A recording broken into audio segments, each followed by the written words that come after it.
Before we get into today's video, we want to thank you for watching Peak Curiosity. Be sure to subscribe and hit the bell icon to be notified for all your new uploads and to support the work we're doing on the channel to provide you with the entertainment for trillions of light years to come. Teenager Julianne Kopka didn't watch her life flash before her eyes as she plummeted 10,000 feet towards dense jungle terrain. That's because she was knocked unconscious at the complete and total mercy of the storm that put her into that position to begin with. When she came to, somehow alive, a new mission not on her initial travel itinerary crystallized: find mom and find rescue, or die. In 1971, German citizen and respected South American bird researcher Maria Kopka planned a holiday vacation with her 17-year-old daughter Julianne. Leaving from Peru, their itinerary was simple, but it turned completely deadly. Maria planned to meet up with her husband for Christmas, so she booked tickets on the Peruvian airline Líneas Aéreas Nacionales S.A., or LANSA. A time before Yelp and Google reviews, the ornithologist didn't know the airline's reputation. See, during the 60s and 70s, LANSA was the fastest way to travel from one Peruvian city to another. However, despite offering frequent flights, the airline was plagued with fatal mishaps. In 1966, for instance, LANSA Flight 501 careened into a mountain, killing all on board. A few years later, LANSA Flight 502 crashed. Of the 100 passengers, only one survived, and the crash took the lives of 2 more people on the ground. Yet even with its history, LANSA was still the go-to airline. In December 1971, Flight 508 took off from the capital city of Lima. With a small crew and less than 100 passengers, including Maria and Julianne, the takeoff went as planned.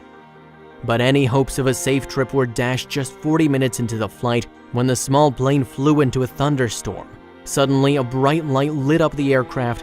Lightning had struck the fuel tank. The right wing of the plane broke away as passengers let out screams. Christmas gifts and luggage were sent flying into the storm as the pilot lost the last bit of control. The plane nosedived. Julianne and Maria held to each other tight. In an interview with BBC's Outlook, Julianne vividly remembered the crash. Her mother said, "That is the end, it's all over." Then, tragically, her daughter was ripped from her side as Julianne's seat was pulled from the carriage. She flew into the storm before plummeting to the earth. Everything went black. When Julianne awoke, she found herself still strapped to her seat and completely alone. She was alive somehow. It seemed the dense jungle had broken her fall, enough to allow her to survive. She took stock of her injuries. Her collarbone was broken and there were deep wounds along her arms and legs. Even worse, with her glasses lost in the crash, the nearsighted Julianne had to navigate with bad vision. Her first instinct was to locate her mother. Julianne called out, but the only sounds she could hear were that of the jungle. She had to think of a new plan. If she could find help, then maybe they could locate her mother and any other survivors. Wearing only a short sleeveless dress and sandals, Julianne tried to shake away any fears. After all, she'd spent over a year with her family at a research center in the Amazon. She wasn't a stranger to the Peruvian jungles, so she pulled from her knowledge. Because her sight was limited, Julianne used her sandal to strike the ground before her in an effort to scare away any dangerous creatures. Half blind, she stumbled into the crash site where she searched for any food or water. The only thing she could find were some candies, so she kept moving. After finding a creek, Julianne stayed in the waters and followed it downstream, a safer approach than staying on land. During the day, the sun burned her. At night, she froze, but she had a strong will to live. On the 4th day, Julianne recognized the sounds of a king vulture. She knew from her parents' research that from the predator bird, a large mass of dead flesh was nearby. Julianne was horrified when she saw what the birds had noticed: the crash site.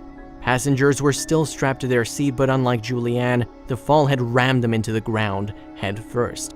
Julianne got close enough to see that her mother was not among them. She continued on, her injuries getting worse. Maggots were all over her wounds, causing infection, and on the 10th day, as she wandered into a river, Julianne questioned her sanity. Up ahead, she saw something that truly didn't make sense.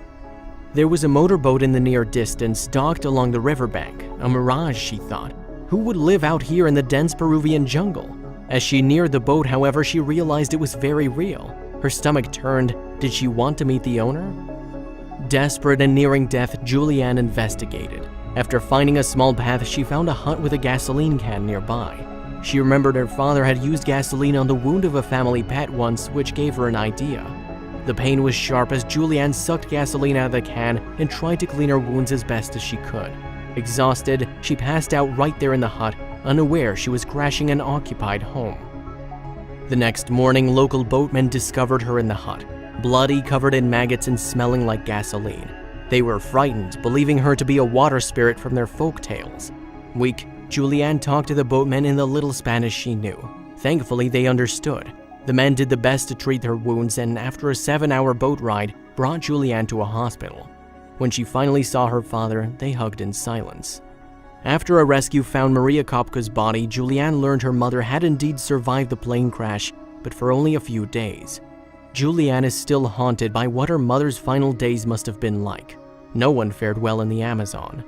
Julianne kicked her own experience around in her head. Was there something she could have done differently to save her mother?